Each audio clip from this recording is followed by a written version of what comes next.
Hello dear, जितने भी CHO Bihar के तैयारी करने वाले हैं 4500 पदों के लिए सबको वेलकम है। और यह आज का तीसरा वीडियो है, यानी आपका CHO के प्रैक्टिस के लिए यह तीसरा वीडियो है। रेगुलर आप लोग विजिट कीजिएगा तो नया नया प्रश्न देखने को मिलेगा। आपके 50 प्रश्न आज लेकर आए हैं जो कि आप लोग यहाँ पे देखेंगे, ठीक है। तो मैं यही कहूँगा, डेली प्रैक्टिस कीजिए जब तक आपके एग्ज़ाम नहीं होते हैं। दोबारा से अब एग्ज़ाम डेट कब आएगा तब तक आप लोग को पढ़ाई से पीछे नहीं हटना चाहिए, ठीक है।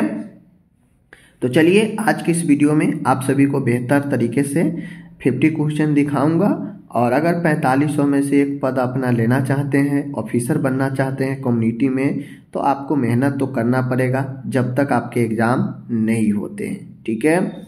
चलिए शुरू करते हैं। पहला प्रश्न है, निम्न में से कौन स्किन ट्रैक्शन नहीं है। कहता है कौन सा इनमें से स्किन ट्रैक्शन नहीं है। अब स्किन ट्रैक्शन आप लोगों को पता होगा कि स्किन ट्रैक्शन का क्या काम होता है कि यह हड्डी टूटी फूटी हड्डियों को जो है सीधा करता है खींच के, ठीक है ना। तो इनमें से कौन सा नहीं है। बक्स ट्रैक्शन है, ठीक है, ब्रायन ट्रैक्शन है और रसेल ट्रैक्शन है। तो आपको पता होना चाहिए कि यह तीनों अपने आप में ट्रैक्शन है, लेकिन क्रचफील्ड ट्रैक्शन आपका स्किन ट्रैक्शन नहीं है। तो ऑप्शन नंबर जो है, option number D is the right answer. Okay. दूसरा है, कहता है पीओपी प्लास्टर ऑफ पेरिस का रासायनिक केमिकल नेम क्या होता है। पीओपी जो आपके हाथ पर बैंडेज उजेज चढ़ाया जाता है ना, तो वो पीओपी का क्या नाम होता है, रासायनिक नाम प्लास्टर ऑफ पेरिस का। Calcium carbonate, calcium sulphate, calcium phosphate, calcium magnet. नाम बताना है इनमें से क्या होगा। तो देखिए इनमें से प्लास्टर ऑफ पेरिस का राइट जो ऑप्शन होगा, option number B calcium sulphate इसका जो है नाम होता है। CaSO4 is the right answer, ठीक है, याद रखिएगा। नेक्स्ट हम लोग चलते हैं, तीसरा नंबर का प्रश्न है blood in sputum. Blood in sputum मतलब स्पूटम में ब्लड, समझ गए, या ब्लड में स्पूटम, बात वही है। ब्लड में अगर स्पूटम होता है, ठीक है, या स्पूटम में आपके ब्लड आते हैं, तो उससे हम लोग क्या कहते हैं मेडिकल टर्म में, तो क्या कहते हैं, हेमोप्टाइसिस कहते हैं, हेमेटमेसिस कहते हैं, हेमोथेरेक्स कहते हैं, हेमोटोचेजिया कहते हैं। क्या कहते हैं, तो दो कंडीशन होता है। एक कंडीशन में अगर थूक जो होता है, थूकते हैं उसमें अगर ब्लड आ रहा है या कफ में ब्लड आ रहा है, तो उसे हम लोग हेमोप्टाइसिस कहते हैं। क्या कहते हैं, हीमोप्टाइसिस कहते हैं। Option number A is the right answer. Okay.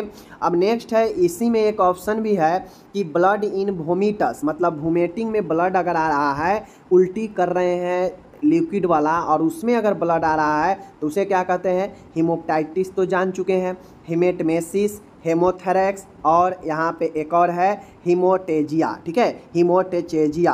तो ऑप्शन नंबर क्या होगा, अगर किसी को वोमिटिंग में ब्लड आता है तो उसे हम लोग हीमेटमेसिस कहते हैं। दोनों में अंतर समझ लीजिएगा, वहाँ पे बीच में पी था, यहाँ पे पी नहीं है, तो पी नहीं रहेगा तो वोमिटिंग में ब्लड आएगा, ठीक है। आगे चलते हैं।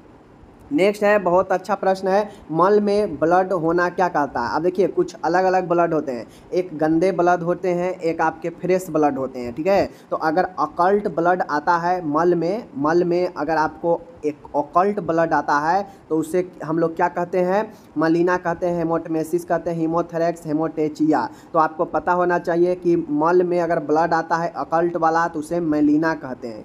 मलीना इज द राइट आंसर, ठीक है। छठा नंबर का है, बहुत शानदार है, कहता है मल में फ्रेश ब्लड अगर आता है, एक होता है ओकोल्ट ब्लड, ठीक है, ओकोल्ट ब्लड, और एक होता है मलीना ब्लड, फ्रेश ब्लड यानी ताज़ा ब्लड। तो ताज़ा ब्लड मलीना, हेमोटमेसिस, हेमोथेरेक्स और हेमोटकेजिया, ठीक है, हेमेटोचेजिया। तो हेमेटोचेजिया जो होता है यह मल में फ्रेश ब्लड को बताता है, समझ गए, right answer.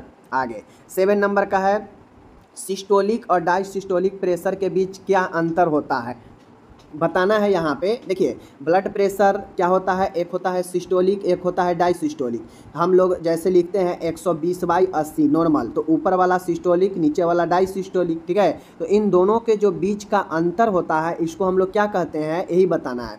Pulse pressure, pulse deficit, pulse oximeter, pulse paradoxes. क्या होता है, नाड़ी विरोधाभास, नाड़ी ऑक्सीमीटर, नाड़ी कम, नाड़ी दबाव। तो इसका राइट आंसर होता है, दोनों के बीच के अंतर को पल्स प्रेशर, नाड़ी दबाव कहते हैं, ठीक है। आगे है, एपिकल और रेडिकल पल्स के बीच क्या अंतर होता है। देखिए एक होता है एपिकल और एक होता है रेडियल।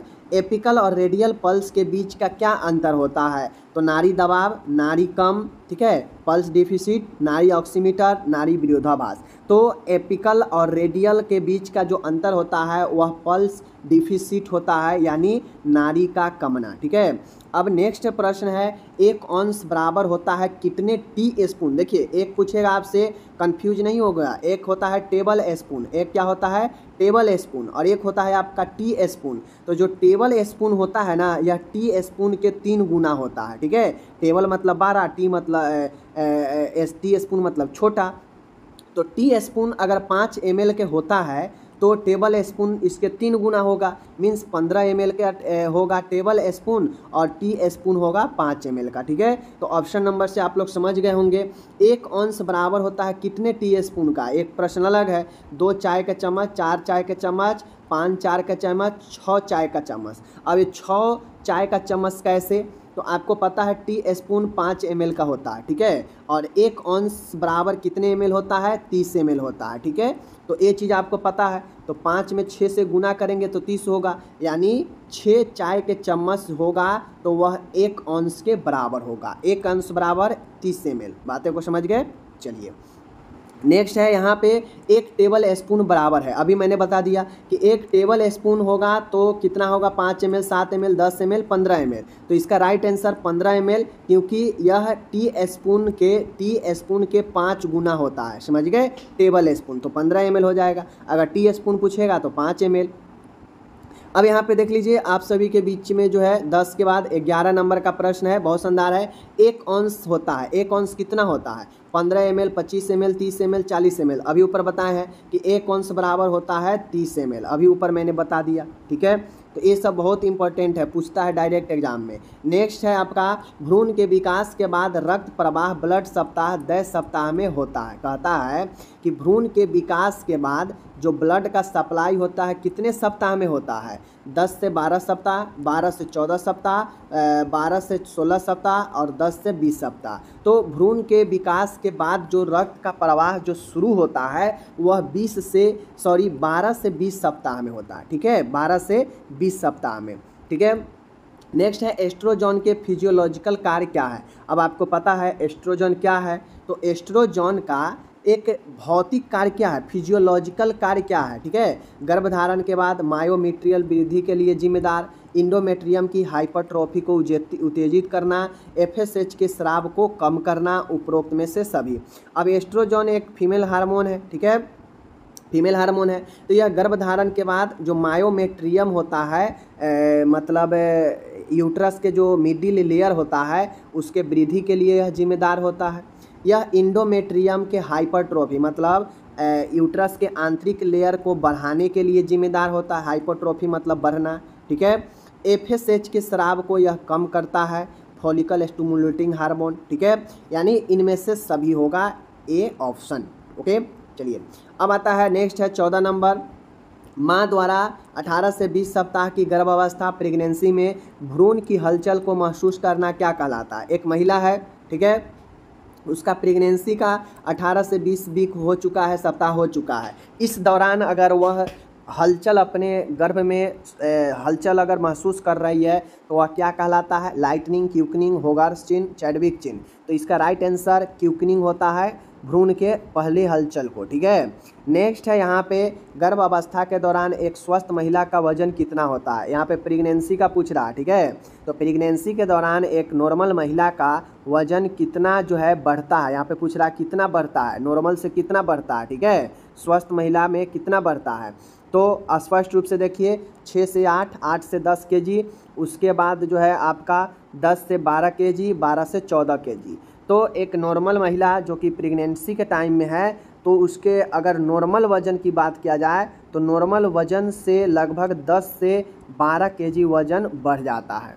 बातों को समझ गए, 10 से 12 kg वज़न जो है उसके बढ़ जाते हैं, एकदम क्लियर। चलिए नेक्स्ट है, यहाँ पे स्पष्ट रूप से देखिए, बहुप्रसरपा स्त्री मल्टीपेरस की प्रसव की तृतीय अवस्था थर्ड स्टेज की अवधि कितनी होती है। मतलब एक महिला एक से ज़्यादा बार प्रेगनेंसी हो चुकी है, मीन्स एक से ज़्यादा बार वह बच्चे को जन्म देने वाली है, तो उस कंडीशन में जो थर्ड स्टेज का जो लेबर होता है उसका टाइमिंग कितना होता है, पीरियड कितना होता है, 10 से 15 मिनट, 15 से 30, 30 से 45, 45 से 60। तो देखिए जितना महिला अगर महिला कोई प्रथम बार अगर जन्म दे रही है बच्चे को तो उसमें थर्ड स्टेज ज़्यादा समय लेता है, ठीक है। अगर कोई दूसरा बार दे रही है तो वह पहला बार के कम समय लेगी। अगर कोई तीसरा बार अगर बच्चे को जन्म दे रही है तो वह दूसरा बार से भी कम समय तीसरा बार में लेगा।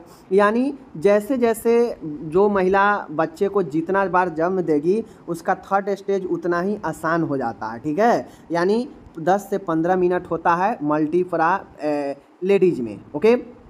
नेक्स्ट है यहाँ पे एक टेबलेट फेरस सल्फेट में कितनी ग्राम एलिमेंटल आयरन होती है। यहाँ पे पूछ रहा है कि एक फेरस टेबलेट है, फेरस सल्फेट FeSO4, ठीक है।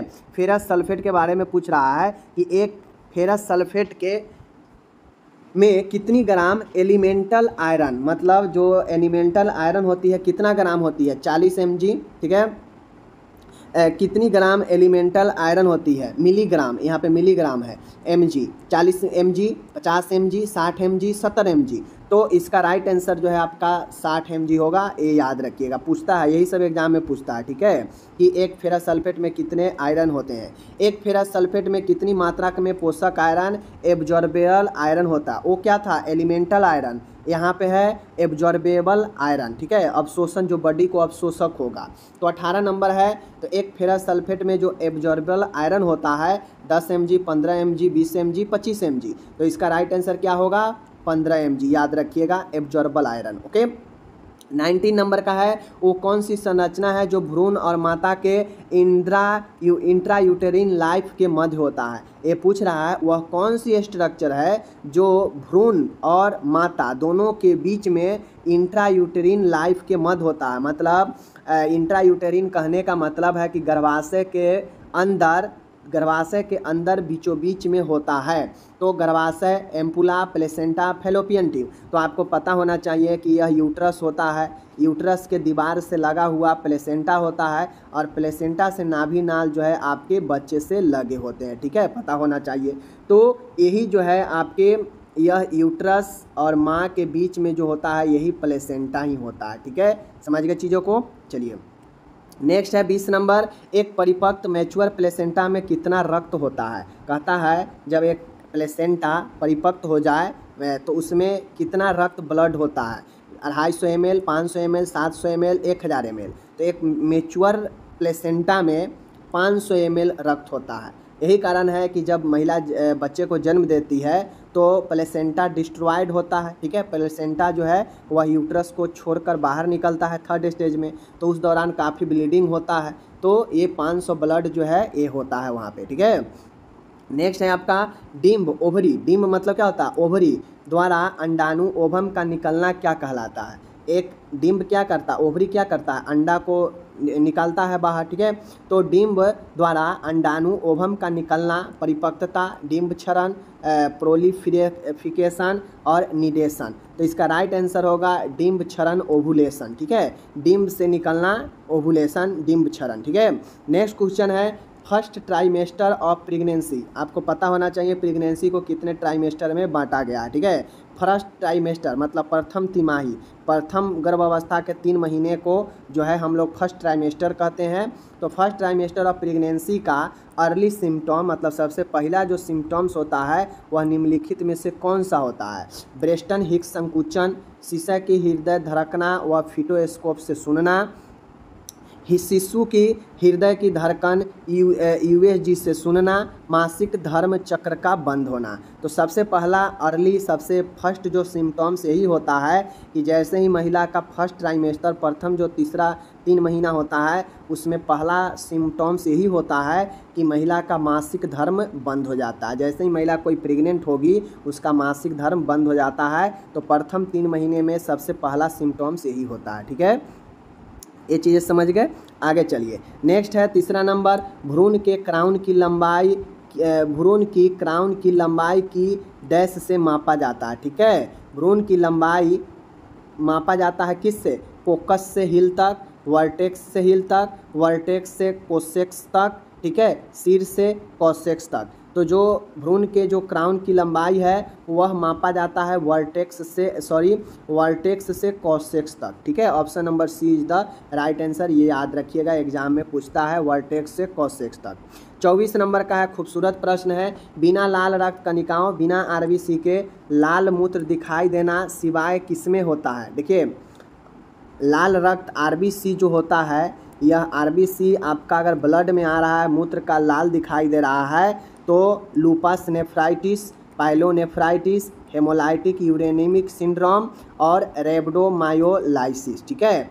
तो अगर आप मूत्र में आरबीसी दिखाई दे रहा है, मूत्र लाल दिखाई दे रहा है, तो वह सिवाय किस, बिना लाल रक्त कणिकाओं के लाल मूत्र दिखाई देता है, सिवाय मतलब किसको छोड़कर मूत्र लाल दिखाई देता है, तो रेब्डोमायोलाइसिस में जो है आपके इसके सिवाय जो है आपके बिना आरबीसी के भी मूत्र जो है लाल दिखाई देता है। और रेब्डोमायोलाइसिस में क्या होता है, आरबीसी एक्चुअल में रहता है, लेकिन इन तीनों में आरबीसी नहीं रहता है, ठीक है। यह आपके किडनी का रोग होता है, यह तीनों, चाहे लूपस नेफ्राइटिस हो, ये भी किडनी का है, पाइलोनेफ्राइटिस भी जो है किडनी का है, और यूरेनिमिक सिंड्रोम भी उसी का रोग है, ठीक है। 25 नंबर है, एक डिसमिनेटेड इंट्रावेस्कुलर कोगुलेशन DIC से पीड़ित रोगी में प्रयोगशाला के परिणाम दर्शाते हैं, ठीक है, याद रखिएगा। DIC से पीड़ित कोई रोगी है तो उसके प्रयोगशाला के परिणाम में क्या दर्शाया जाएगा, प्रोथ्रोम्बिन समय में कमी, मतलब PT टाइम में कमी, आंशिक थ्रोम्बोप्लास्टिक समय में कमी, डिक्रीज पार्शियल थ्रोम्बोप्लास्टिक टाइम, ठीक है, प्लेटलेट्स गणना में वृद्धि, प्लेटलेट बढ़ेगा, या लंबा प्रोथ्रोम्बिन और आंशिक थ्रोम्बोप्लास्टिक समय, यानी prolong prothrombin and partial thromboplastic time, ठीक है। यानी इसका राइट आंसर DIC में यही होता है कि प्रोथ्रोम्बिन लंबा चलता है और आंशिक रूप से जो थ्रोम्बोप्लास्टिन होता है वो समय आंशिक होता है, यानी प्रोथ्रोम्बिन लंबा चलेगा, इंक्रीज करेगा, और थ्रोम्बोप्लास्टिन डिक्रीज करेगा, पार्शियल दिखाई देगा रिजल्ट में DIC के रोगी में, ओके। नेक्स्ट है आपका, एक रोगी बच्चे के लिए, एक रोगी यानी एक बच्चा रोगी है, 500 ml 5% आइसोलाइट P 48 घंटे की अवधि में लगानी है, यानी 48 घंटे की अवधि में लगानी है 500 ml 5% आइसोलाइट, ठीक है। एक बूंद का कारक ड्रॉप फैक्टर, ठीक है, बूंद कारक ड्रॉप फैक्टर 60 जो है प्रति ml है, प्रति मिनट कितनी बूंद लगाई जाएगी। तो आपको ये बनाने वाला है, एक क्वेश्चन बहुत बार परेशान करता है लोगों में, तो याद रखिएगा 10 बूंद, 12 बूंद, 15 बूंद, 20 बूंद, और आप लोग इसका कैलकुलेशन करके बताइए कि कितना होगा, इसका आंसर आप लोग खुद बताइए कैलकुलेट करके, ठीक है। यानी 500 ml द्रव की मात्रा है, 5% आइसोलेट को 48 घंटे में लगाना है, और बूंद जो रेट है वो 60 GTT प्रति ml है, ठीक है। इसको आपको कैलकुलेट करना है, ओके। चलिए 27 नंबर है, यहाँ पे देख लीजिए, कहता है कि बच्चों में दवा की गणना कैलकुलेशन करने का सूत्र क्या है, तो यंग का नियम, क्लार्क का नियम, फ्राइड का नियम। तो आपको पता होना चाहिए कि बच्चों में दवा की गणना कैलकुलेशन हम लोग सभी नियम से कर सकते हैं, यंग के नियम भी, क्लार्क के नियम भी, फ्राइड के नियम भी, यानी उपरोक्त सभी, ओके। चलिए नेक्स्ट है हमारा, यहाँ पे देख लीजिए आप लोग, अब यहाँ पे नेक्स्ट है 28 नंबर का है, देख लीजिए स्पष्ट रूप से, बच्चों में दवा की गणना का आधार क्या है, BMI, वजन, ऊंचाई, लंबाई। तो देखिए बच्चा में जो दवाई का जो गणना करते हैं वो वेट पर आधारित होता है, वेट को हम लोग देकर गणना करते हैं, समझ गए चीज़ों को। नेक्स्ट है 29 नंबर, एक बच्चा श्वसन में कठिनाई यानी डिस्पोनिया से पीड़ित है, ठीक है, डिस्पोनिया मतलब श्वसन में कठिनाई होता है। सबसे पहले बच्चों को क्या नर्सिंग देखभाल प्रदान करेंगे, ऐसा ही क्वेश्चन आता है, ठीक है। आपके एग्जाम में ऐसा ही थ्योरिकल क्वेश्चन आएगा कि अगर एक बच्चा श्वसन से पीड़ित है, श्वसन कष्ट से पीड़ित है, तो सबसे पहले बच्चे को नर्सिंग देखभाल में आप क्या देंगे, तो इंट्रावेनस इन्फ्यूजन आरंभ करो, यानी स्टार्ट IV इन्फ्यूजन, क्या ये सही है। दूसरा है सुपाइन पोजीशन में लेटाएंगे, ऑक्सीजन पद्धति आरंभ करें, यानी O2 थेरेपी आरंभ करेंगे, नेबुलाइजेशन आरंभ करेंगे। तो आपको पता होना चाहिए कि सबसे पहले आप आईवी नहीं दे सकते हैं, क्योंकि उसको ऑक्सीजन का दिक्कत है तो आईवी तो गलत हो जाएगा, इंट्रावेन ट्रांसफ्यूजन।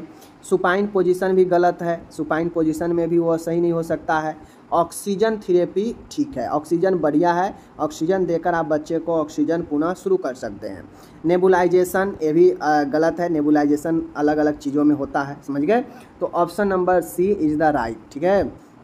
नेक्स्ट है आपका 30 नंबर, एक 8 महीने की आयु की लड़की के मूत्र का नमूना यूरिन सैंपल प्राप्त करने के लिए निम्नलिखित में से कौन सी सबसे उचित विधि है। ये सब इम्पोर्टेंट क्वेश्चन है। मानिए एक 8 महीने की बच्ची है, ठीक है, लड़की है, बच्चा शिशु है 8 महीने की, ठीक है, आपको उसके यूरिन का कलेक्शन लेना है, ठीक है। तो सबसे उचित विधि क्या है ये बताना है।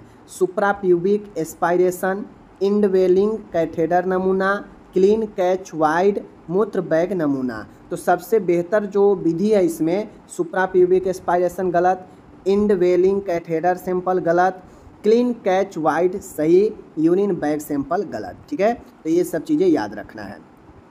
8 महीने है, साल भर भी हो सकता है, 6 महीने भी हो सकता है, तो ये चीज़ें हैं।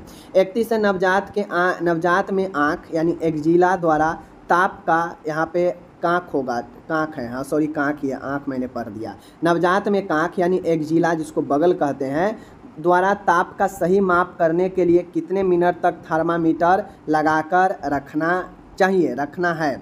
तो माय डियर, एक बच्चे को नवजात शिशु है उसका सही तापमान लेने के लिए 1 मिनट, 2 मिनट, 3 मिनट, 5 मिनट, तो आपको जो है 3 मिनट एक्जिला कांख में लगाकर थर्मामीटर को रखना चाहिए। नेक्स्ट है लुम्बर पंक्चर प्रक्रिया के बाद कौन सी पोजीशन दी जाती है। आपको पता होगा कि जो रीढ़ की हड्डी होती है, इसी रीढ़ की हड्डी में जो है इंजेक्शन जो है आपके चुभाया जाता है, ठीक है, और यही इंजेक्शन जो है आपके रीढ़ की हड्डी में चुभाया जाता है CSF वगैरह निकालने के लिए, वही लंबर पंक्चर होता है, ठीक है। लंबर पंक्चर करने के बाद पेशेंट को Fowler position, supine position, prone position, ठीक है, एंड बगल से लेटना यानी साइड लेटरल। तो कौन सा होगा right answer? Right answer supine position होता है, ठीक है, याद रखिएगा। आगे नेक्स्ट हम लोग चलते हैं। 33 नंबर है, निम्नलिखित में से किसकी सहमति पत्र कंसेंट जो है फर्म में आवश्यकता नहीं है। अनुसंधानकर्ता का पता, अनुसंधानकर्ता का नाम, अनुसंधानकर्ता का फ़ोन, अनुसंधानकर्ता का आय। तो निम्नलिखित में से कंसेंट फर्म में अनुसंधान रिसर्चर का पता होना चाहिए, नाम होना चाहिए, फ़ोन नंबर होना चाहिए, लेकिन आय से कोई मतलब नहीं है कि वो कितना कमाता है, उससे क्या लेना देना है, ठीक है। नेक्स्ट है निम्नलिखित में से कौन सा चर वेरिएबल नॉमिनल स्केल पर मापा जा सकता है, ठीक है। तो जो है नॉमिनल स्केल पर कौन सा इसमें मापा जा सकता है वेरिएबल के रूप में? रोगी की ऊंचाई, रोगी का IQ स्कोर, रोगी का लिंग, रोगी का हीमोग्लोबिन स्तर, ठीक है। तो कहता है निम्न में से कौन सा जो है वेरिएबल नॉमिनल स्केल पर मापा जा सकता है। तो रोगी का लिंग, ठीक है, रोगी का लिंग जो है इज द राइट आंसर, याद रखिएगा, ठीक है। चलिए अब ये चीज़ हो गया। अब है हमारा यहाँ पे कहता है कि वैवाहिक स्थिति और धर्म मापे जाते हैं। वैवाहिक स्थिति और धर्म मापे जाते हैं किस पे? Nominal scale, ordinal scale, internal scale, ratio scale. तो किसी का वैवाहिक स्थिति और धर्म को मापा जाता है नॉमिनल स्केल पर। ये सब रिसर्च का क्वेश्चन है, समझ गए। चलिए नेक्स्ट है आपका यहाँ पे निम्नलिखित में से किस माप के पैमाने में स्केल ऑफ मेजरमेंट में पूर्ण शून्य होता है। तो किस में पूर्ण शून्य होता है, किस पैमाने में? नॉमिनल में, ऑर्डिनल में, इंटरनल में, रेशियो में। तो जो रेशियो स्केल जो मेजरमेंट है इसमें पूर्ण शून्य होता है, 0 होता है रेशियो वाला में, ओके। 37 नंबर है, निम्नलिखित में से कौन सा पैमाना रोगी का वजन मापने के लिए उपयुक्त है? Ordinal, nominal, ratio, interval. तो रोगी का अगर आपको वजन मापना है क्रीगा में, किलोग्राम में, तो रेशियो स्केल जो है सबसे उपयुक्त स्केल होता है, ठीक है। नेक्स्ट है आपका यहाँ पे बहुत शानदार प्रश्न है, शरीर के तापमान की माप का उदाहरण क्या है? शारीरिक मापन, जैविक मापन, भौतिक मापन, उपरोक्त सभी। अब देखिए शरीर का तापमान शारीरिक ताप को बताता है, यह आपके एक वाइटल टेम्परेचर भी होता है और यह आपके बॉडी के एक फिजियोलॉजिकल मुँह में क्रिया होता है, तो वह भी है, यानी यह सभी चीज़ को उदाहरण है। ठीक है, नेक्स्ट है आयु एक उदाहरण है किसका, कंटिन्यूअस वेरिएबल का, डिक्रीट चर यानी असतत चर, स्पष्ट चर यानी नाम मात्र यानी नॉमिनल चर। तो माय डियर आयु का एक कंटिन्यूअस वेरिएबल होता है, सतत चर होता है। ठीक है, आगे है यहाँ पे देख लीजिए लिंग एक उदाहरण है, लिंग एक उदाहरण है किसका, डाइकोटोमोसस चर का, द्विभाजी चर, असतत चर, क्रमवार चर, मात्रात्मक चर। तो लिंग जो जेंडर होता है यह एक द्विभाजी चर होता है, इसको याद रखना है। ठीक है, 41 है निम्नलिखित में से कौन सा चर क्रमवार पैमाने यानी ऑर्डिनल स्केल से मापा जाता है, कौन सा चर। तो एनीमिया के प्रकार, एनीमिया की गंभीरता, हीमोग्लोबिन ग्राम प्रतिशत में, सीरम फेरिटिन स्तर। तो जो आपके ऑर्डिनल स्केल है उसमें एनीमिया के प्रकार नहीं, एनीमिया के गंभीरता जो है मापा जाता है, हीमोग्लोबिन ग्राम प्रतिशत में गलत, सीरम फेरिटिन स्तर गलत।